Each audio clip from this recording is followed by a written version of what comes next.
भारत में असहिष्णुता, फिर भारत में मुसलमान डरे हुए हैं, फिर भारत में मुसलमान खतरे में है, असुरक्षा है, असहिष्णुता है। ये डर गैंग का दुष्प्रचार है ना, वो खत्म होने का नाम ही नहीं ले रहा है। भारत के पूर्व उपराष्ट्रपति हामिद अंसारी इस डर गैंग के प्रवक्ता बन के फिर सामने आए हैं। फिर वही डर लाए हूं, चुनाव आया डर याद आया।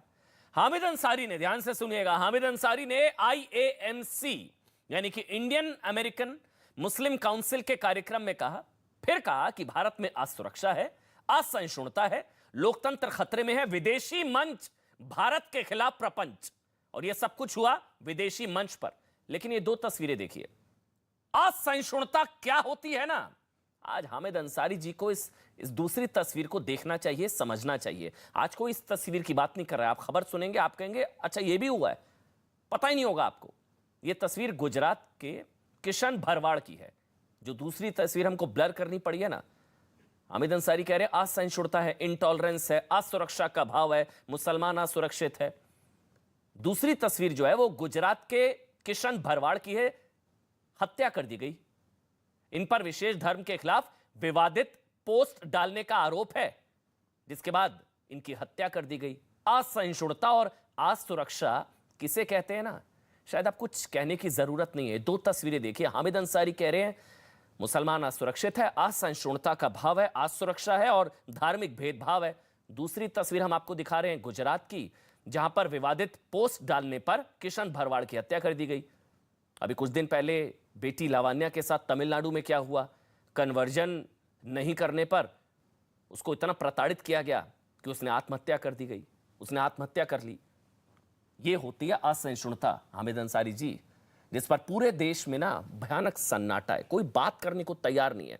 विवादित पोस्ट डालने पर हत्या कर दी गई, कोई बात करने को तैयार नहीं है। लेकिन हामिद अंसारी जी के लिए ना असहिष्णुता ये नहीं है, उन्हें भारत में डर लग रहा है, असहिष्णुता दिख रही है, भारत में धार्मिक भेदभाव दिख रहा है। बीजेपी का राजनीतिक वर्चस्व का मतलब हिंदुओं का एकाधिकार है, राष्ट्रवाद से दिक्कत है, हिंदुओं के एकाधिकार से दिक्कत है, धार्मिक भेदभाव है, असुरक्षा है, असहिष्णुता है। हामिद अंसारी ने देश पर यह भी जो आरोप लगाया है ना, ये जो देश की बदनामी जो कराने की कोशिश की है एक ऐसी संस्था के मंच पर जिस पर भारत के खिलाफ साजिश रचने के आरोप हैं, उन्होंने एक बड़ा आरोप धार्मिक भेदभाव का लगाया। हमारे कुछ सवाल हैं आज हामिद अंसारी जी आपसे, सीधे से सवाल, अगर धार्मिक भेदभाव होता तो आप 10 साल तक उपराष्ट्रपति रहते? हामिद अंसारी जी आपसे सवाल है, अगर हमारे देश में धार्मिक भेदभाव होता तो आप 10 साल तक उपराष्ट्रपति रहते, राष्ट्रीय अल्पसंख्यक आयोग के अध्यक्ष रहे, तब धार्मिक भेदभाव नहीं था, भारतीय विदेश सेवा के अधिकारी रहे, तब था धार्मिक भेदभाव, संयुक्त राष्ट्र में भारत के स्थायी प्रतिनिधि रहे, तब था धार्मिक भेदभाव, जब ऑस्ट्रेलिया में भारत के आप उच्चायुक्त रहे, जब UAE ईरान में भारत के राजदूत रहे, जब 1984 में पद्मश्री पुरस्कार से सम्मानित किए गए, तब तो आपका धर्म नहीं देखा। जब 5 साल तक आप AMU के उप कुलपति रहे, तब तो किसी ने नहीं देखा आपका धर्म। सोचिए, देश ने क्या कुछ नहीं किया, क्या कुछ नहीं दिया इन्हें, और इन्हें अब देश में असहिष्णुता इन्हें अब फिर से नजर आ रही है। वैसे ये डर गैंग एक्सपोज हो चुका है, हमारा आज का हैशटैग है हामिद अंसारी एक्सपोज्ड। इसलिए हम डंके की चोट पर कहते हैं कि अंसारी का एजेंडा भारत विरोधी प्रोपेगेंडा, वो भी भारत विरोधी अंतर्राष्ट्रीय मंच पर। तो हामिद अंसारी से सीधा सवाल यह भी कि मुसलमानों पर उनका यह डर है या ड्रामा, ये डर की दुकान कब बंद होगी? पहले राम मंदिर के नाम पर डराया गया, मंदिर बन गया, दुकान बंद। ट्रिपल तलाक के नाम पर डराया गया, ट्रिपल तलाक खत्म हो जाएगा, ट्रिपल तलाक खत्म, दुकान बंद। CA के नाम पर डराया गया, CA कानून बन गया, दुकान बंद। अब ये नई दुकान खोली गई है, धार्मिक भेदभाव, धार्मिक भेदभाव।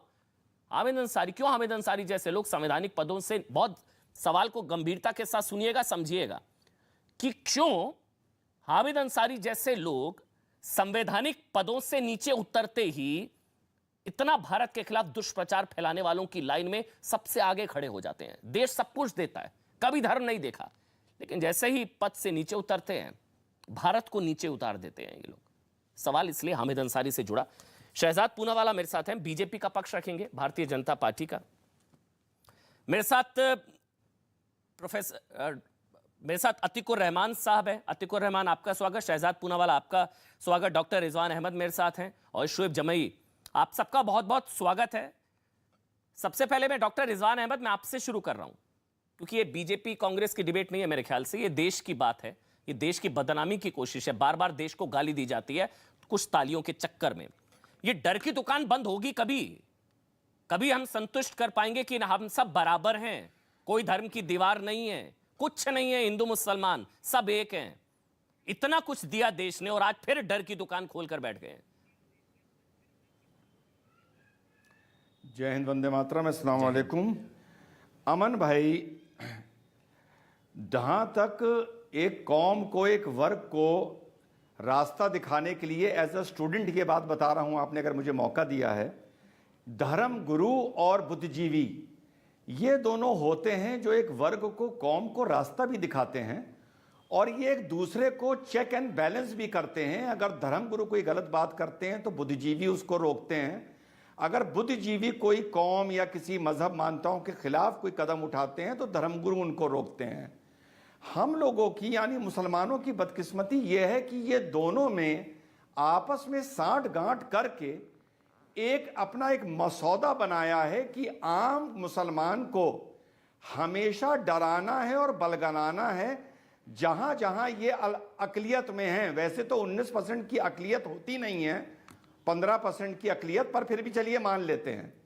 तो इनका काम है कौम को डराना, बलगनाना और अपनी दुकान चलाना।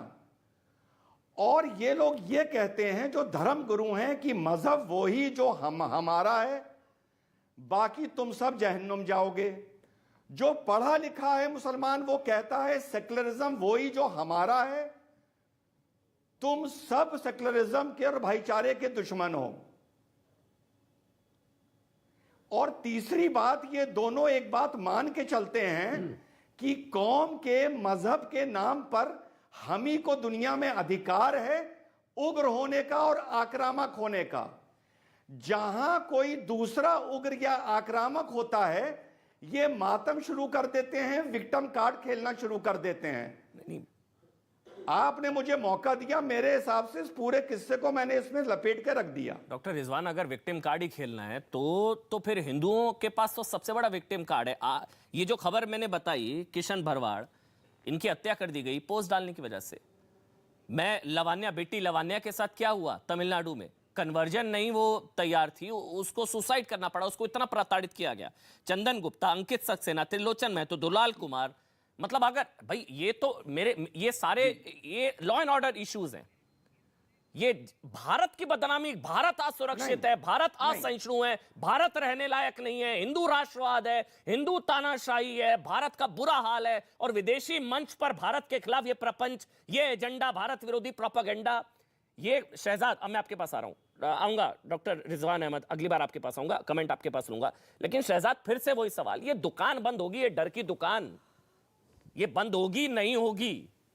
और डर की दुकान से ज्यादा बुरा इस चीज का लगता है कि भारत को गाली दी जाती है अंतरराष्ट्रीय मंच पर, और ये वो संस्था है जो भारत के खिलाफ साजिश कर रही थी, भारत पर सैंक्शन लगाने के लिए बाइडेन प्रशासन से। शहजाद। अमन जी, सिराखों पर बिठाया पर देश ने क्या पाया, चुनाव की जैसे आई बारी फिर डर गए अंसारी। देखिए, सवाल आज पैदा होता है, उससे पहले मैं बताऊं, प्रधानमंत्री मोदी जी ने कुछ दिन पहले इसकी एक भविष्यवाणी की थी कि कुछ ऐसे लोग हैं जो देश के दुष्प्रचार में, जिसको कहते हैं भारत बदनामी ब्रिगेड, वो एक्टिव रहती है। और आज फिर से मौका मिला, और मौका मिला तो किस प्रकार का मौका, किस संगठन के मंच पर? वो संगठन जिसके पाकिस्तान के साथ और आईएसआई के साथ लिंक है, जो पाकिस्तान के इशारे पर भारत को सैंक्शन और ब्लैकलिस्ट कराने के लिए प्रयासरत रहा है, 2013 से प्रयासरत रहा है, और जो भारत के खिलाफ षड्यंत्र रचाता है, उसके मंच पर जाकर और किसके खिलाफ मोदी विरोध करते करते देश विरोध, देश के लोकतंत्र का विरोध, देश के संवैधानिक व्यवस्थाओं का विरोध और देश की जनता के मैंडेट का विरोध। ये कहते हैं, कल आपने सुना होगा कि अंसारी जी कहते हैं ये इलेक्टोरल मेजॉरिटी नहीं, ये रिलीजियस मेजॉरिटी है। मतलब देश की जनता के विवेक पर भी सवाल खड़े कर दिए। कहते हैं सांस्कृतिक राष्ट्रवाद ये उन्माद है, परंतु पीएफआई के मंच पर जाना उन्माद नहीं है, यह आईएमसी के मंच पर जाना वो उन्माद नहीं है। जब शरिया कोर्ट की इन्होंने हर जिले में वकालत की वो ठीक है, वो बहुत सहिष्णु कदम उन्होंने अपनाया था। जब उन्होंने जिन्ना के पोर्ट्रेट की एमयू में वकालत की थी वो भी ठीक है, परंतु सांस्कृतिक राष्ट्रवाद से इनको दिक्कत है। मैं इनसे सवाल पूछना चाहता हूं, ये कहते हैं नफरत और डर का माहौल। माफ कीजिएगा, आपने तो लावण्य बेटी का भी बात की है, आपने कृष्णा भारद्वाज का भी बात किया है, परंतु जब कश्मीर से हजारों की तादाद में कश्मीरी हिंदुओं को मारकर भगाया गया था, तब उनको नफरत और डर का माहौल नजर आया था क्या? जब सिख नरसंहार हुआ और प्रधानमंत्री ने कहा कि धरती हिलती है जब बड़ा पेड़ गिरता है, तब उनको नफरत और डर का माहौल दिखाई दे रहा था क्या? जब रतनलाल, खेताराम भील, जब हीरा लाल, जब दिलबर नेगी, इन लोगों को मारा गया था एक भीड़ के द्वारा, तब उनको डर का माहौल, नफरत का माहौल नजर आया था क्या? देखिए, दिक्कत यह है कि इनकी सिलेक्टिव सेकुलरिज्म और चयनात्मक चुप्पी। ये बुरा इसलिए लगता है कि अब आप नाम गिराएंगे, अंकित सक्सेना, चंदन गुप्ता, त्रिलोचन दुलाल, वहां से कहेंगे भी वो पहलू खान के साथ क्या हुआ, रकबर के साथ क्या हुआ, जुनैद के साथ क्या हुआ। लेकिन ये सभी मेरे लिए ना अतिकुर रहमान, अब मैं आपके पास आ रहा हूं, अतिकुर रहमान, एक मिनट, अतिकुर रहमान, ये नाम हो सकता है आप भी 10 नाम गिनाएं, शहजाद 10 नाम गिनाएंगे, ये आप सभी जानते हैं लॉ एंड ऑर्डर इश्यूज हैं, ये स्टेट का सब्जेक्ट है। क्या भारत इतना बुरा है मुसलमानों के लिए? मतलब भारत इतना बुरा है? भारत को गाली, भारत इंटॉलरेंट है, भारत में असुरक्षा है, भारत असहिष्णु है, भारत रहने लायक नहीं है, भारत इतना बुरा है सर? अतिकुर रहमान, दिल पर हाथ रख के ईमानदारी से बोलिएगा आज और जवाब दीजिएगा हामिद अंसारी जैसे लोगों को, भारत इतना बुरा है जो आपके बिहाफ पर भड़काते हैं मुसलमानों को? जवाब दीजिएगा अतिकुर रहमान, इतना बुरा है भारत?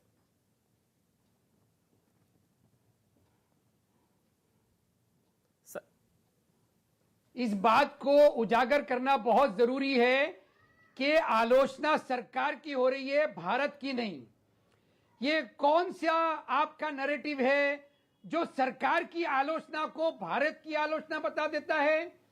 भारतवर्ष वो मुल्क है अमन भाई जिसने पूरी दुनिया को डेमोक्रेसी सिखाई है, जिसने पूरी दुनिया को महात्मा गांधी की अहिंसा सिखाई है, जिसने पूरी दुनिया के साउथ ईस्ट एशियन नेशंस को किस तरह से इंपीरियलिज्म खत्म करना है वो सिखाया है। तो भारत को आप इतना कमजोर और इतना टूटा फूटा ना समझे कि भारत की सरकार की आलोचना भारतवर्ष की आलोचना हो जाए। सबसे पहला पॉइंट, अच्छा, जो कि आपके दिल और दिमाग में विरोधी अंतर्राष्ट्रीय मंच पर भारत को गाली, भारत विरोधी विदेशी मंच पर भारत को गाली, वो प्रधानमंत्री को गाली है या भारत को गाली है? ध्यान से सुनिएगा जो पूछ रहा हूं सवाल। भारत विरोधी विदेशी मंच पर, अंतर्राष्ट्रीय विदेशी मंच पर यह कहना कि भारत में इंटॉलरेंस है, असहिष्णुता है, भारत में डर का माहौल है, यह मोदी को गाली है या देश को गाली है? अब बताइए जी अमन भाई, ये मोदी सरकार को गाली है, किसी एक व्यक्ति को गाली नहीं है, अगर आप इसको गाली ही समझ रहे हैं तो। और देश, जैसा कि मैंने बताया, हमारा भारतवर्ष इतना मजबूत है कि ऐसे से छोटे वक्तव्यों से वो कमजोर नहीं पड़ता है। अलबत्ता मैं आपको ये अच्छी तरह से याद दिला दूं कि ये हिम्मत की बात है, ये हिम्मत की बात है कि विदेशी मंच के ऊपर अभी मौजूदा सरकार को हम बुरा कह रहे हैं, उसको क्रिटिसाइज कर रहे हैं, तो फिर कहां से इंटॉलरेंस है? अच्छा, एक बहुत अच्छी बात, ये बहुत शानदार बात बोली आपने। बेचैनी को जरा अतिकुर रहमान, एक मिनट, बेचैनी नहीं, कोई बेचैनी नहीं, ये बहुत शानदार बोला आज आपने। नहीं, आपने बहुत अच्छा बोला, आज मैं आपके साथ हूं अतिकुर रहमान। अगर इंडिया इंटॉलरेंट होता तो आप लोग इतना बोल पाते? अगर इंडिया इंटॉलरेंट होता, अगर इंडिया इतना इंटॉलरेंट होता तो आप आए दिन इतना बोल पाते? वो आप भारत को गाली दे पाते? यही सबसे बड़ा सबूत है, यही सबसे बड़ा सबूत है कि इंडिया कोई इंटॉलरेंट नहीं है। चौथा स्तंभ, इंडिया इंटॉलरेंट नहीं है सर। मेरे इंडिया को गाली देंगे, मेरे भारत को गाली देंगे तो मैं नहीं सुनूंगा। चौथा स्तंभ सर, पत्रकार बाद में हूं, हिंदुस्तानी पहले हूं। अतिकुर रहमान, मैं पत्रकार बाद में हूं, मैं हिंदुस्तानी पहले हूं। मेरे देश को गाली देंगे तो सवाल पूछूंगा, मेरे देश को गाली देंगे तो मैं सवाल पूछूंगा। पत्रकार बाद में हूं, हिंदुस्तानी पहले हूं। विदेशी अंतर्राष्ट्रीय विरोधी मंच पर, भारत विरोधी मंच पर भारत को गाली देंगे तो मैं पत्रकार हूं, मैं चुप हो जाऊं? और सर आप इतना बोल पा रहे हैं, यही सबसे बड़ा सबूत है कि कोई इंटॉलरेंस नहीं है।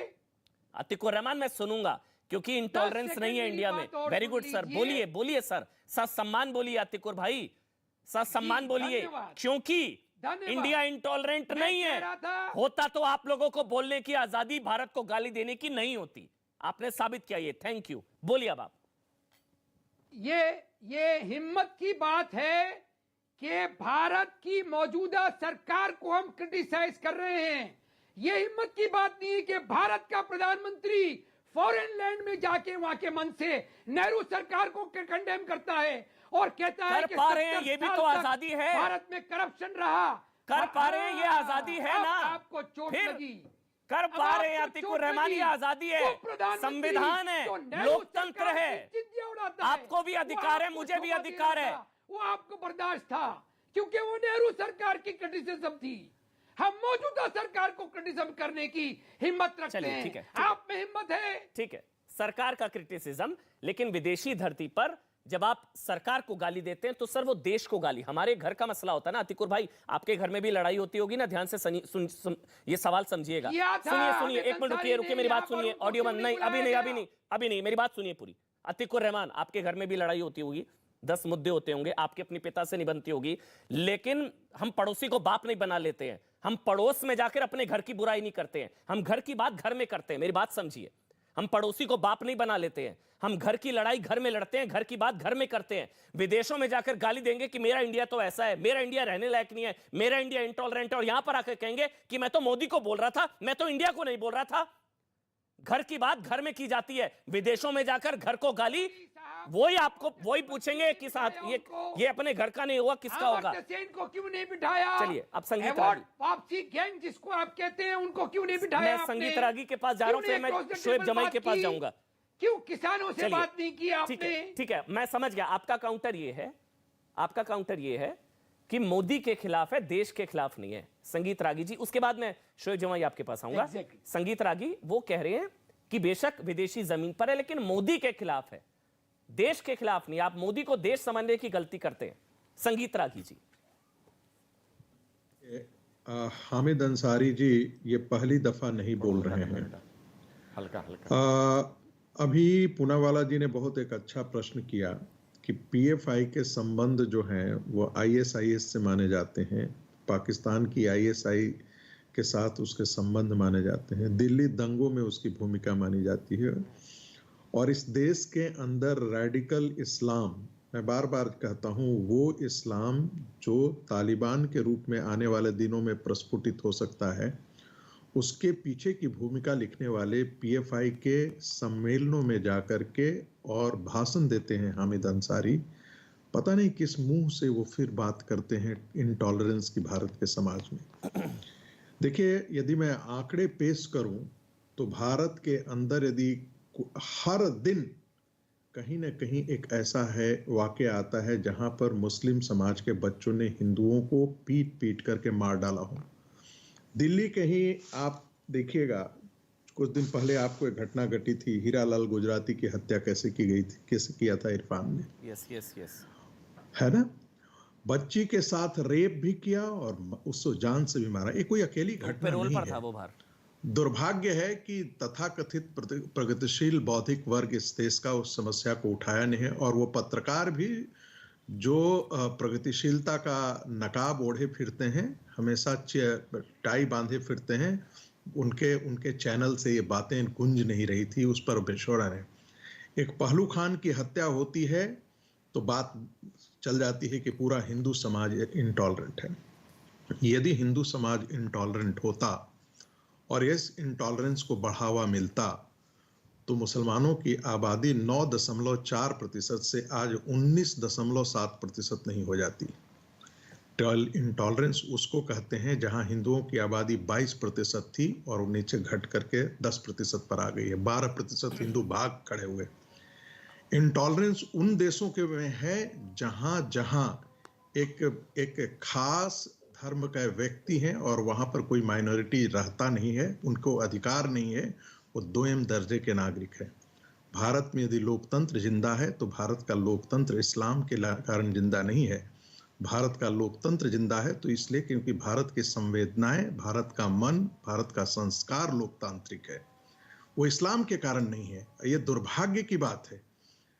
मुझे हामिद अंसारी को एक सवाल पूछना चाहिए, बस 10 सेकंड लूंगा, ज्यादा नहीं, बिल्कुल बिल्कुल शोएब आ रहा हूं। 10 सेकंड ही लूंगा कि जिस इंटॉलरेंस की बात वो कर रहे हैं, जिस समाज के बारे में बात कर रहे हैं, काश कभी अपने समाज से वो प्रश्न करते कि क्यों ऐसा है कि दुनिया में जहां जहां इस्लाम है वहां वहां इस्लाम के नाम पर आतंकवादी संगठन है। क्या कारण है? क्या ये मदरसों की शिक्षा है या क्या ये इस्लाम की शिक्षा है? क्या उसी कुरान की व्याख्या के कारण ऐसे ऐसे आतंकवादी पैदा नहीं हो रहे हैं? क्या देवबंद के व्याख्या के कारण ये पैदा नहीं हो रहे हैं? और क्या देवबंद में ये सवाल जो है वो केरल के गवर्नर ने भी किया था। केरल के गवर्नर ने आरिफ मोहम्मद खान ने सवाल ये देवबंद से किया था। वो आप अखबारों में निकला था, कई प्रतिष्ठित अखबारों में निकला था, मैगजीन में निकला था, कई चैनलों में ये आया था। ये सवाल देवबंद से किया जाना चाहिए, इस तथाकथित इस्लाम से किया जाना चाहिए कि आप क्या पढ़ाते हैं जो आतंकवादी पैदा होते हैं। आप ऐसी चीजों को क्यों नहीं निकालते हैं जिसमें यह कहा जाता है कि हमारे अतिरिक्त और कोई जन्नत जा ही नहीं सकता। उसके अतिरिक्त मैं अल्लाह के अतिरिक्त और दूसरे को हम पैगंबर मानते ही नहीं है। क्या ये घृणा का स्रोत नहीं है? मैं सवाल कर रहा हूं, ये देश से सवाल, ये सवाल जानलेवा क्या है। ये घृणा का स्रोत ये नहीं सवाल है जानलेवा है कि जब हम ये कहें कि हम अपने अतिरिक्त किसी का सम्मान ही नहीं करते हैं, हम उसके अस्तित्व को ही नकार देते हैं, तो आतंकवाद की स्रोत तो वही है। नहीं जहां से आप कहते हैं हम दूसरे को नहीं स्वीकार करते हैं। एक चीज है संगीत रागी, मेरे को हिंदू मुसलमान इस सबसे ज्यादा एक चीज बार बार लग रही है कि ना पूरी दुनिया में ना भारत बहुत ही खूबसूरत लोकतंत्र है, बहुत ही प्यारा देश है मेरा, हमारा। और पूरी दुनिया में ना मैं एक चुनौती के साथ आज डंके की चोट पर देश नहीं झुकने देंगे मैं पूछता हूं, पूरी दुनिया में एक मुल्क नहीं है जो मुसलमानों के लिए भारत से प्यारा हो। एक अगर नाम बता दे मुझे कोई, मैं मान लूंगा मैं गलत हूं। भाई मुस्लिम मुल्कों में वहां क्या हो रहा है मुसलमान भाइयों के साथ? मतलब शोएब भाई, आपको भी बुरा लगता है जब ऐसी बातें कही जाती है कि इंडिया इंटॉलरेंट, इंडिया बुरा है? मतलब मैं आपसे सवाल पूछता हूं शोएब भाई, हम लोग आपस में भाई हैं, कोई धर्म की बात छोड़िए, पूरी दुनिया में इंडिया के अलावा कोई मुल्क है, कोई देश है जहां मुसलमान ज्यादा खुश, सुरक्षित, मतलब इंडिया से सुंदर, इंडिया से प्यारा कोई मुल्क मुसलमानों के लिए पूरी दुनिया में शोएब है क्या कोई, या मैं गलत हूं शोएब? अमन जी, मैं आपके सवालों का पूरा जवाब दूंगा और ईमानदारी के साथ जवाब देना चाहूँगा। हमारे दोस्त शहजाद जी ने एक शेर से शुरुआत की थी, मैं भी एक शेर पढ़ के शुरुआत करता हूँ कि जो ख़ानदानी होते हैं वो मिजाज रखते हैं नरम अपना, तुम्हारा लहजा बता रहा है कि तुम्हारी दौलत नहीं है। ज़रा सी कुदरत ने क्या नवाजा कि आकर बैठे हो पहली सफ़ में, अभी से क्यों उड़ने लगे, अभी तुम्हारी शोहरत नहीं है। देखिए, आपने बहुत अच्छी बात कही। पहले इस सूर्पनखा के भतीजे को शांत कराइए, ये डिबेट का कोई तमीज़ नहीं है। सूर्पनखा के ख़ानदान के लोग डिबेट में ना बैठे तो ज़्यादा अच्छा है। और मुझे लगता है कि ये डिबेट का कोई तरीका नहीं। मैं शांत था ना, कुछ बोले ही नहीं। ये भाई साहब बोल रहे थे, मैं सुकून से था, शांत था, बदतमीजी नहीं कर रहा था। तो ये हंसना और ये जोर जोर से हंसना, ये कौन से कहाँ से उठा के लाए ऐसे नमूनों को? ये जोकर सब कहाँ से लाते हैं? मैं आपके सवालों का जवाब देता हूँ। अमन जी, मैं सवाल, वो कुछ बोलेंगे नहीं बीच में, I'll make sure, शोएब आपके बीच में नहीं बोलेंगे, वो सिर्फ हंस रहे हैं, मुस्कुरा रहे हैं। अब हंस भी आपसे हंसना, इसलिए मैंने कहा ना कि सूर्पनखा का डीएनए है शायद इनमें। चलिए मैं बताता हूँ। हाँ शोएब, अमन जी, मुझे बहुत अच्छा लगा आपने जब कहा इंडिया से बेहतर मुल्क मुसलमानों के लिए कोई पूरी दुनिया में है या नहीं है। मुझे अमन जी आपकी बात आज बहुत अच्छी लगी कि हम घर के मसाइल अपने घर में हल करेंगे जी। बाहर मुल्क में जाकर के हम किसी को नहीं कोसेंगे या फिर हम ऐसा नहीं शो करेंगे कि हमारा मुल्क कितना ख़राब है। बहुत अच्छी बात, मैं इस बात से एग्री करता हूँ। और अभी कुछ साल पहले इस देश के एक बड़े नेता ने साउथ कोरिया में और टोरंटो में जाके ये कहा कि भारत में लोग ऐसा समझते थे कि मैंने पिछले जन्म में कौन सा ऐसा पाप किया कि मुझे भारत में जन्म लेना पड़ रहा है, और वो ऐसा छवि जो बदल था उसको हम बदलने आए हैं। उनका नाम था माननीय प्रधानमंत्री नरेंद्र मोदी जी। मुझे लगता है कि वो एक देशद्रोही बयान था और उसको यहाँ से आपको कंडेम करना चाहिए। टोरंटो में वो राजीव गांधी जी, स्वर्गीय राजीव गांधी जी और कांग्रेस की सरकार को कोसते हुए कहते थे कि रायता फैलाया गया है। पिछले 70 सालों में रायता फैलाया। आप विदेशी धरती में जा करके भारत की पिछली सरकारों को गाली देते हैं, पूरे भारत को गाली देते हैं और आप देश के प्रधानमंत्री हैं। क्या ये देशद्रोही नहीं है? हामिद अंसारी साहब ने जो कहा है, मैं कैटेगोरिकली ये कहना चाहूंगा कि हाँ, शायद उन्होंने जो ये बातें कही हैं उनको शब्दों को तौल मरोड़ करना चाहिए था और तौलना चाहिए था कि कोई ये बात कहीं भारत मोदी विरोध होते होते वो भारत विरोधी ना हो जाए। हुआ? लेकिन मोदी क्या विरोध हुआ? या भारत सरकार का विरोधी जो बात है, क्या हुआ? क्या हुआ आपके हिसाब से? पहले हुआ तो क्या? आप मोदी ये विरोध जरूर करते बता करते दीजिए क्या कि देश विरोध हुआ? प्रधानमंत्री जी ने मैं मेरा वही पूछ रहा सवाल हूं सिर्फ मेरा सवाल अभी कि भी आपने जवाब नहीं कांग्रेस का दिया। विरोध करते करते शोएब, मैं मुसलमानों के लिए भारत से प्यारा न्यारा मुल्क है कोई? प्लीज मेरे सवाल का जवाब दे दीजिए ना। भारत से प्यारा मुल्क मुसलमानों के लिए पूरी दुनिया में कोई है? कोई मुसलमान हिंदू क्या, सारे जहां से अच्छा हिंदुस्तान हमारा, ये तो हमारे दिलों में बसा है। प्रधानमंत्री जी को ये बात वो समझना नफरत- चाहिए नहीं, कि हामिद कांग्रेस अंसारी को नफरत कोसने फैला के रहे हैं ना, चक्कर वो में कह वो रहे हैं भारत कि को नहीं गाली दे इंडिया- रहे थे, साउथ आप कोरिया नहीं से कह रहे बोलेंगे थे। ये। आप अच्छा, नहीं क्या बोलेंगे। भारत में पैदा आप होना नहीं गुनाह बोलेंगे। है? मुझे आप बताइए, नहीं बोलेंगे। भारत में पैदा होना गुनाह नहीं है ना? नहीं नहीं, किस्मत है। भारत में पैदा ब्लेस्ड होना है, गुनाह तो ब्लेस्ड नहीं है, है। किस्मत है, प्रधानमंत्री हमारी क्यों किस्मत कहते है। हैं? शोएब, साउथ शोएब घुमाइए नहीं। साउथ कोरिया में आप बोल कर प्रधानमंत्री ने जाइए, जो कहा तो ये कहिए, बोल गलत कर कहा। जाइए, आप ये बोल कर जाइए, कहिए ना। आप ये बोल कर जाइए कि पूरी दुनिया में, जो गुलाम नबी आजाद ने नहीं, भी कहा पहले था आप मेरे बोलिए, ख्याल से, प्रधानमंत्री एक मिनट ने जो रुकिए, साउथ कोरिया जो में गुलाम कहा, नबी वो गलत आजाद कहा ने कि भी नहीं कहा कहा? था कि पूरी दुनिया में भारत से प्यारा मुल्क मुसलमानों के लिए कोई नहीं है। एक बार बोलिए। ऑफ कोर्स, दिल की गहराइयों से पूरे 100% कन्विक्शन के साथ कहता हूं कि दुनिया में भारत से अच्छा मुसलमानों के लिए कोई मुल्क नहीं। क्या दुनिया के तो फिर इंसानों हामिद के लिए अंसारी मुल्क गलत नहीं कह होता? रहे हैं। चलिए हमारे बात देश खत्म। से कोई बस अच्छा बस मुल्क हो बस सकता है क्या? तो फिर हामिद अंसारी लेकिन जो कह रहे हैं वो गलत प्रधानमंत्री है। को ये सोचना ठीक है। चाहिए डॉक्टर वो कौन रिजवान सा अहमद, गुनाह है ऐसा कि जो डॉक्टर भारत में रिजवान पैदा अहमद। होने पर वो देखिए, आज मुझे अच्छा लग रहा ये है। सवाल पूछना आज चाहिए एक था चीज उनसे। अच्छी है, आज आप यहाँ क्यों नहीं पैनल पूछते ये में, सवाल? आज पैनल में जितने लोग हैं वो हामिद अंसारी के खिलाफ हैं, अतीकुर रहमान को छोड़कर। शोएब जमई भी बोल रहे हैं कि भाई सबसे नहीं। प्यारा देश हमारा, और हामिद अंसारी ने जो कहा उनको नहीं कहना चाहिए था विदेशी मंच पर दूसरी खासकर। बात, तो ये हामिद मैं- अंसारी, अमन आज जी, सारे हामिद अंसारी इसको- के खिलाफ इसको बोल रहे जरा सा हैं। एक ये तो बात- आपको तारीफ करनी होगी आज, डॉक्टर रिजवान अहमद, ये तो आज आपको तारीफ करनी होगी। 30 सेकंड में एक जरा मिनट, एक आ रहा हूं, बात आ रहा हूं, पूरी आ कर रहा हूं, लूं। आ रहा हूं। शोएब एक अहमद जी, मिनट, 30 मेरे सेकंड मुझे को देंगे? शहजाद के पास भी जाना है, एक एक करके। मैंने आपको 1.25 मिनट दिए, प्लीज रिक्वेस्ट कर रहा हूं, एक एक करके सारे बोलेंगे। डॉक्टर रिजवान अहमद, उसके बाद शहजाद, अतीकुर रहमान आ रहा हूं, संगीत रागी जा रहा हूं। डॉक्टर रिजवान अहमद, आज तो वो भी बोल रहे हैं कि उन्होंने गलत अमन कहा। भाई, जी जी जी जी, मैं उसको थोड़ा सा रफू कर दूं ना, जो वो बोल रहे हैं, समझा दूं आपको क्या बोल रहे हैं वो। हाँ हाँ, उनका कहने का मतलब यह है कि हिंदुस्तान वाकई मुसलमानों के लिए बहुत ही खूबसूरत मुल्क है, बस एक छोटी सी शर्त है कि दादागिरी हमारी चलनी चाहिए। अगर नहीं चली तो फिर मातम शुरू हो जाएगा। दादागिरी तो संविधान की चलेगी भाई, एक नंबर का पहली बात। बेहुदा है ये। संविधान की चलेगी। मतलब इस बेहुदे को आप कहिए, कैसे डिफाइन करूं मैं? एक नंबर का बेहुदा है ये। मतलब बेहुदापन में इसने पीएचडी कर रखी है, मुझे लगता है।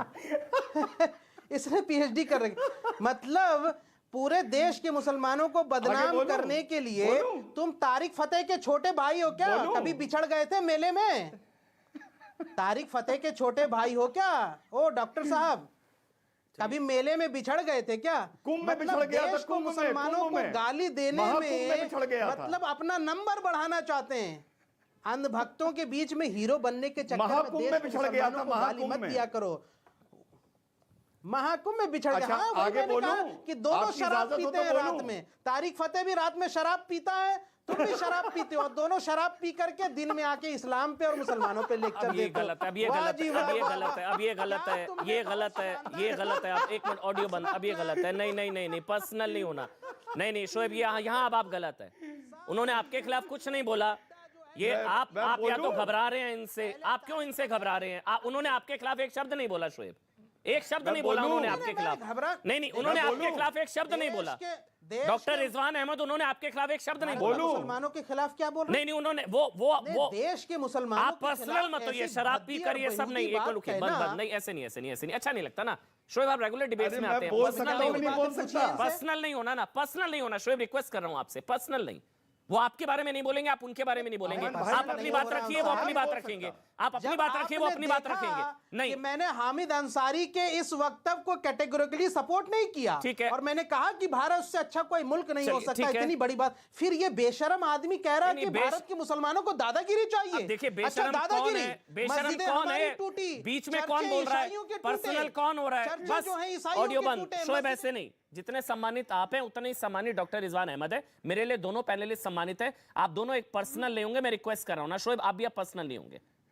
मुझे शहजाद के पास जाना है, वो आपका नाम नहीं लेंगे, मैं आप अपनी उनका बात नाम खत्म नहीं कर लेंगे। लूं? डॉक्टर रिजवान अहमद आप बोलिए, कोई बीच में नहीं बोलेगा, उसके बाद शहजाद आ अपनी रहा का हूं। बात खत्म कर लूं। बिल्कुल डॉक्टर रिजवान अहमद, सबको ऑडियो बंद रहेगा, एक एक करके बोलेंगे जी। सारे। अभी संगीत रागी जी आ रहा हूं। अभी अतीकुर रहमान भाई ने कहा अभी के हम सरकार की आलोचना कर सकते हैं। हाँ, आपके इसी चैनल पर आज से 7 दिन पहले तौकीर रजा साहब ने मेरे सामने यह बोला है कि हां ये तो मैं मानता हूं कि योगी के सरकार में एक भी दंगा नहीं हुआ और अखिलेश की सरकार में 190 दंगे हुए थे। और मजे की बात यह है ये इसके बावजूद भी ये योगी से शिकायत करते हैं। अमन भाई, आप इनको सेटिस्फाई नहीं कर सकते। आप इनको फूल देंगे, ये कहेंगे डाली दे दो। आप डाली देंगे, कहेंगे पूरा पेड़ दे दो। आप पेड़ देंगे, कहेंगे पूरा गमला दे दो। देने वाले आप हैं कौन? गमला दे देंगे तो वो कहेंगे पूरा बागीचा दे दो। डॉक्टर रिजवान अहमद, हम देने वाले हैं कौन? ये तो जितना हमारा है उतना इनका भी है। हम देने वाले हैं आप कौन? इनको सेटिस्फाई नहीं कर सकते शोएब जैसे लोगों को। नहीं नहीं, हम देने वाले हैं आप कौन? कुछ भी जितना करेंगे हमारा है ये उतना आपके इनका खिलाफ है। शिकायत करते रहेंगे। नहीं नहीं, अगर हम ये बात बोलेंगे तो हम हामिद अंसारी के ट्रैप में आएंगे। वो भी बांट रहे हैं, भड़का रहे हैं। हम देने वाले हैं कौन डॉक्टर रिजवान अहमद? जितना हमारा है उतना इनका भी है भाई। नहीं नहीं नहीं, जितना Two nation आपका theory है इन्होंने उतना reject हमारा कर- नहीं है। नहीं, नहीं। नहीं, आप गलत हैं। अच्छा, नहीं, मैं गलत एक हूं। मिनट, 10 सेकंड और 10 हाँ, सेकंड कैसे? और 10 बताइए सेकंड। बताइए बताइए, 10 शहजाद आ रहा सेकंड जी। हूँ, शहजाद आ रहा हूँ। हाँ, कैसे? आप ऐसे गलत हैं कि जितना इनका है उतना हमारा नहीं है, क्योंकि इनका जितना था उसमें से ये बांग्लादेश और पाकिस्तान लेके चले गए।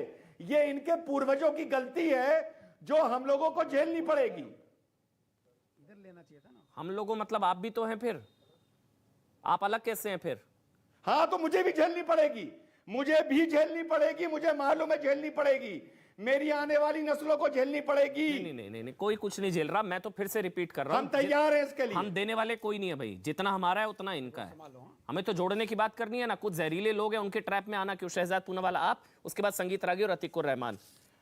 शहजाद पूनावाला आप।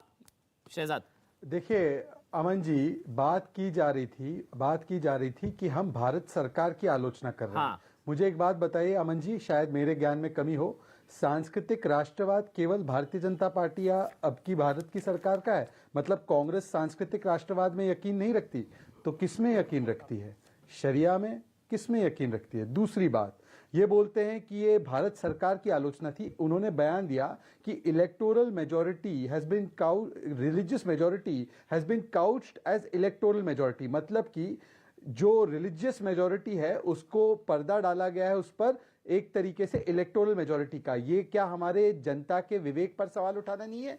जनता तो पूरे देश की होती है, ये क्या केवल एक सरकार की है? तो ये तो सीधा सीधा देश पर सवाल उठाना हुआ। तीसरी बात, ये कहते हैं भारत बड़ा असहिष्णु है, और ये वही मंडली है, चयनात्मक चुप्पी वाली मंडली, जो ये भी वकालत करती है कि सीए के कानून में प्रावधान बदलो और बांग्लादेश और अफगानिस्तान और पाकिस्तान के मुसलमानों को भी यहां बुला लो। अरे इतना असुरक्षित है तो क्यों उनको पहिए से लटका लटका कर यहां पर लाना चाहते हैं? उनको भेजिए Iraq, Iran, Libya, Syria, Pakistan, Afghanistan.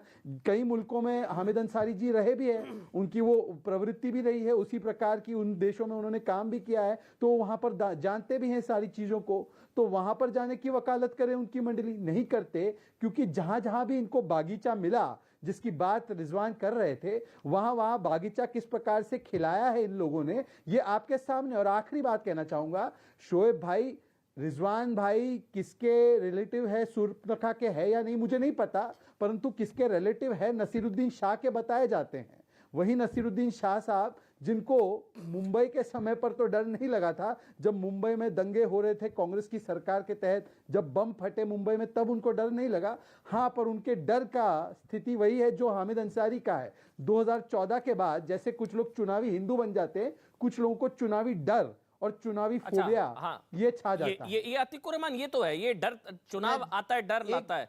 17 में डर लगा, 19 में डर लगा, 22 यूपी चुनाव डर लगा। ये डर अचानक चुनावों से पहले ही लगता है। वैसे बढ़िया है इंडिया, बहुत बढ़िया, बहुत शानदार चल रहा है, सब कुछ एकाधिकार है इनको। ये तो 10 साल आ रहा हूं, आपकी बारी है कि आपको पूरा मौका दूंगा। शोएब, पूरा मौका दूंगा आपको। अतीकुर रहमान, चुनाव आया, डर लाया? अमन भाई, अच्छा है कि डिबेट हमारी एक सीरियस मोड़ ले चुकी है। और इसी सीरियसनेस को कायम रखते हुए सारे जहां से अच्छा हिंदुस्तान हमारा, और इसको बरकरार रखने के लिए मैं समझता हूं ये आवश्यक है कि हामिद अंसारी जैसे लोगों को जवाब दिया जाए। कितनी भी मजबूत सरकार हो, हमको उनको क्रिटिसाइज करते रहना है, ताकि भारत के ऊपर कोई ऐसा हमला ना हो जो असंवैधानिक हो। यानी कि इंडिया इंटॉलरेंट नहीं है। 7 सालों में जो भी यानी कि इंडिया इंटॉलरेंट नहीं है। चलिए, अच्छी बात, यानी कि इंडिया इंटॉलरेंट नहीं है, आपको आजादी है सब कहने की। मोदी सरकार में 7 साल में जो कदम उठाए हैं, मोदी सरकार के रहते हुए ही आपको आजादी है। सेफगार्ड करने के लिए हमको क्रिटिसिज्म जारी रखना होगा, और आप कर पा रहे हैं क्रिटिसिज्म, अच्छी बात है। आप पता है, आप बोल बोल के कहते हैं बोलने की आजादी नहीं है, आप बोल बोल के कहते हैं बोलने की आजादी नहीं है, आप आलोचना कर करके कहते हैं कि देश में असहिष्णुता है, आप गाली दे देकर कहते हैं कि हाय हम बोल नहीं पा रहे, बोल बोल के। मतलब इंटॉलरेंट नहीं है ना इंडिया, मोदी सरकार नहीं है, आप लोग बोल पा रहे हैं, आपको आजादी है क्रिटिसिज्म की। ठीक है अतीकुर रहमान, इनटॉलरेंट होने का पूरा उन्होंने कोशिश करने के बावजूद हमारे संविधान से जुड़े रहने की वजह से ये मुमकिन नहीं हो पाया। संविधान के तो साथ पहले 5 सालों की उनकी कोशिश, संविधान के साथ कौन जुड़ा ना?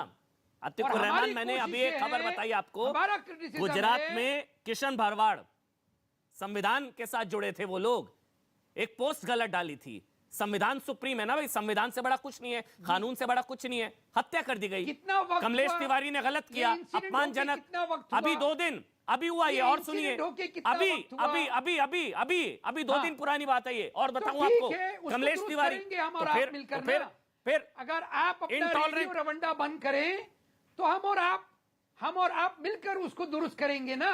नहीं, आप तो कह रहे हैं इंडिया इंटॉलरेंट है। उतनी जिम्मेदारी है जितनी मेरी और सारे पैनलिस्ट की है। संगीत रागी, संविधान को ठेस नहीं पहुंचने देंगे, ये हमारा वादा है। देखिए, ये मुंह पर संविधान है, दिल में क्या है मुझे नहीं पता। अगर ये ना बार बार संविधान संविधान संविधान कहना है, हाँ, दिल में तो आपके क्या है ये हमें भी नहीं पता। संगीत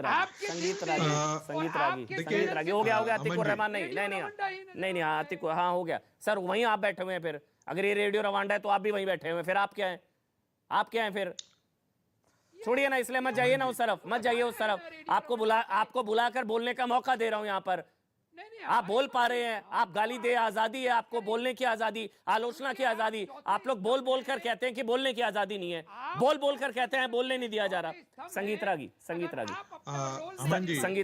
अरे सर, आप सिखाएंगे हमें रोल, आप सिखाएंगे हमें रोल, आपसे पूछ कर करूंगा डिबेट, आप सिखाएंगे हमें रोल, मैं आपको सिखाने पर आऊं? फिर छोड़िए ना, आप सिखाएंगे, हम आपको सिखाएंगे, आप हमें सिखाइए। नहीं, आप नहीं सिखा सकते।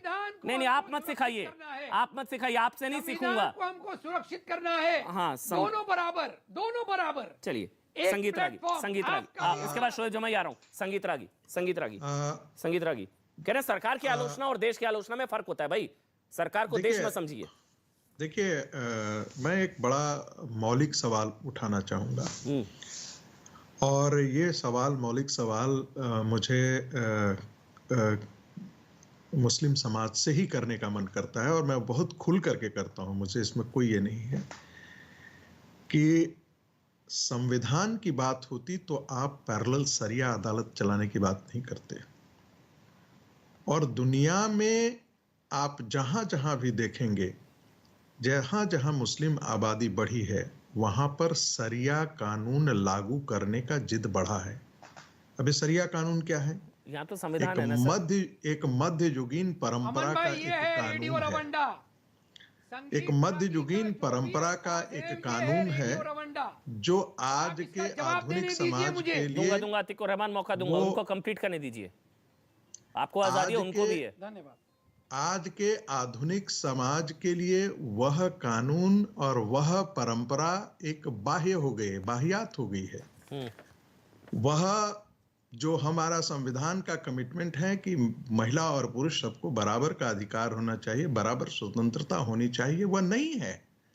वह एक मध्ययुगीन एक समाज का हिस्सा था, वो आज नहीं है। पर दुर्भाग्य है कि ये समाज अभी भी उसी मध्ययुगीन परंपरा और सिद्धांतों में जीता है। इसलिए कहीं पर आप देखेंगे कि वो रिफॉर्म करने के लिए तैयार नहीं हुआ है। नहीं, और वो यही है इस विडंबना है और यही इस देश के सबसे बड़े खतरे हैं। करना पड़ेगा ना सर, संविधान सुप्रीम है ना। क्योंकि ट्रिपल जहां तलाक खत्म सरिया हुआ ना, है, जहां तलाक की बिद्दत सरिया खत्म है, हुआ ना। वहां तो जहां सरिया है, जहां सरिया का शासन है, वहां तो शांति नहीं है। तो यहाँ तो शरिया और नहीं है, जहां यहाँ तो शांति है संविधान है। वहां वो सरिया लाना चाहते हैं। यहाँ तो संविधान है ना सर। यही सबसे बड़ी विडंबना है। यहाँ तो संविधान है ना संगीत रागी जी, यहाँ थोड़ी ना शरिया चल रहा है।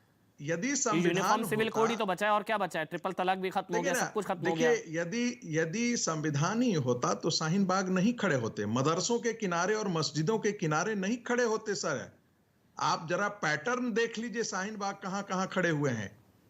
ये मानसिकता बताती है। जिन लोगों को 23% लोगों को 35% जमीन मिली थी साहब, जो रिजवान साहब कह रहे थे, 35% में से 14% गए, 14% के लिए ही वो हिस्सा रहा। 9.4% तो भारत में ही रह गए। तो आप सोच सकते हैं कि कितनी जमीन पाकिस्तान और हिंदुस्तान के नाम। इसीलिए कॉन्स्टिट्यूएंट असेंबली डिबेट्स में सरदार पटेल जी ने कहा था, you can not ride two horses. यदि आपको अच्छा लगता है सरिया तो आप पाकिस्तान चले जाइए। नहीं, लेकिन सर दुर्भाग्य है कि आज का कोई नेतृत्व इसको बोलने के लिए, खुली चुनौती देने के लिए तैयार ही नहीं हो रहा है। लेकिन सर, जबकि ये खुली चुनौती होनी चाहिए। प्रोफेसर रागी, लेकिन भैया, प्रोफेसर रागी, आपने आपके पुरखों ने, आपके बाप दादों ने इस देश को बांटा है, इस्लाम के नाम पर ही बांटा है। आप और आज भी आप हिंदुओं से ज्यादा की बराबरी का अधिकार आप ले रहे हैं। आर्टिकल 26, 27, 23, 30 आर्टिकल, ये सारे आप देख लीजिए। मौलानाओं को वो आपको जो मस्जिदों हैं उनको तो आप मासिक देते हैं, तो हिंदू के मंदिरों को क्यों, पुजारियों को क्यों नहीं होना चाहिए? हिंदुओं के पैसे से, मंदिरों के पैसे से, और आप मुसलमानों के धार्मिक रवायतें के लिए आप पैसा खर्चा करें, ये कौन सा सेकुलरिज्म है? कौन सा देश बर्दाश्त करेगा? ये भारत का हिंदू मन है जो बर्दाश्त कर रहा है। शोएब जमाई, देखिए अमन जी, कुछ लोगों को राष्ट्रवाद की डिबेट के बहाने मुसलमानों को गाली देना या इस्लाम के प्रति घृणा का मुजाहरा करना एक पेशा और धंधा बन गया है। मैं इस डिबेट का अपमान नहीं करना चाहूँगा, क्योंकि डिबेट राष्ट्रवाद पे है और विदेशी धरती पर जाकर के देश के खिलाफ बोलने की बात पर, इसलिए मैं किसी फूहड़ बातों का या अतार्किक बातों का जवाब देने के लिए बात नहीं। अंसारी के खिलाफ है, अच्छी और बात है, यहाँ ठीक है। खुलेआम मुसलमानों के खिलाफ और इस्लाम के खिलाफ जो बोला जाता है, आप उसको टोकते नहीं हैं। हम हिंदू के खिलाफ नहीं बोल रहे, मैं किसी धर्म मजहब के खिलाफ नहीं बोलता हूँ, मैं आइडियोलॉजी के खिलाफ बोलता हूँ, और मैं इस पे अडिग हूँ। मुझे फ़ख्र है कि मुझे नफरत और घृणा नहीं है किसी समाज या किसी धर्म से। लेकिन दो महत्वपूर्ण बातें इसमें उठाना चाहूँगा। पॉइंट नंबर 1, और मुझे उम्मीद है कि टॉलरेंस का मुजाहरा करेंगे। पॉइंट नंबर 1 ये है कि हामिद अंसारी साहब ने एक बात कही उसमें कि भाई जब से मोदी जी की सरकार आई है, यानी 2014 के बाद से, तो देखा ये गया है, ट्रेंड ये बनता है कि जो माइनॉरिटीज़ के खिलाफ जिन्होंने जुल्म किए, जैसे ग्राहम स्टेन्स उड़ीसा में जिस ईसाई परिवार को जलाया गया था, जिनमें उन लोगों का नाम था, अभियुक्त थे, उनको सारंगी साहब को मोदी सरकार ने मंत्री बनाया। जिनको मुसलमानों के खिलाफ नफरत फैलाने के लिए साध्वी प्रज्ञा और महात्मा गांधी को गाली देने वाली जो औरतें थीं, उसको MP बनाया गया।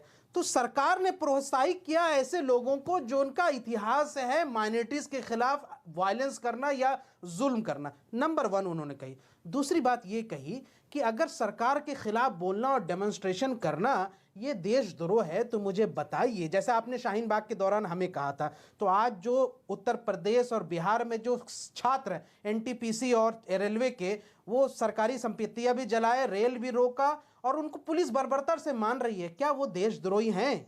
वो बेरोजगार छात्र देशद्रोही है जो सरकार के खिलाफ उग्र हो गई है।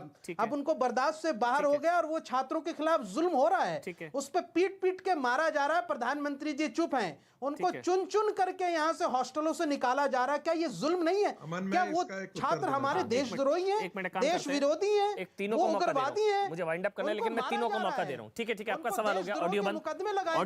ऑडियो बंद। शहजाद आप बोलिए, फिर आप रिजवान अहमद, जल्दी जल्दी 30, और संगीत रागी आप भी जल्दी जल्दी। सबसे पहले शहजाद। शोएब हो गया, मेरे को सबको मौका देना, वाइंड अप का टाइम है। शहजाद हाँ ठीक है, आपने सवाल पूछ लिया शोएब। हाँ ठीक, आपका सवाल पहुंच गया। हाँ शहजाद, ये परिभाषा मुझे समझ में नहीं आती। ये जिन्ना के बारे में गुणगान करे तो ये सेकुलर, ये टीपू सुल्तान का मैदान बनाए ये सेकुलर, और अगर हम आतंकवाद याकूब मेमन अफजल गुरु बुरानवानी के बारे में बोले तो हम सांप्रदायिक और हम एक वर्ग के खिलाफ हो जाते हैं। ये कैसी परिभाषा है? दूसरी बात मैं इनसे पूछना चाहता हूं कि ये सारे नाम गिनवा रहे थे, महाराष्ट्र में कृष्णा रिपोर्ट निकालकर इन्होंने शिवसेना को मुंबई दंगों का अपराधी कांग्रेस पार्टी ने बताया था, आज उनके साथ सत्ता में बैठकर मजे लूट रही है। तो क्या हामिद अंसारी जी ने एक भी शब्द उस विषय पे कहा? उनकी सेकुलरिज्म का ढांचा तब नहीं हिला जब इन्होंने ही शिवसेना को घोषित किया था कि ये सबसे सांप्रदायिक है, इन्होंने बाबरी मस्जिद गिरा दी, और आज वो उन्हीं के साथ सत्ता में हैं, तो तब इनको डर का माहौल नहीं लग रहा था। इनको तब नहीं लगा कि इनके सेकुलरिज्म के ढांचे में कोई भी तब्दीली हुई है। तो ये इस प्रकार के दोहरे मापदंड जो अपना। डॉक्टर रिजवान जल्दी से सर, 20 सेकंड्स प्लीज। अमन भाई, पहली बात यह है कि सेकुलरिज्म पर किसी की भभौती नहीं है।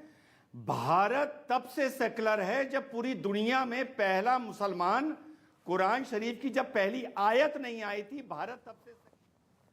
सर समय का अभाव, थोड़ा सा ब्रेक ले रहे हैं, देश नहीं झुकने देंगे देख रहे थे आप।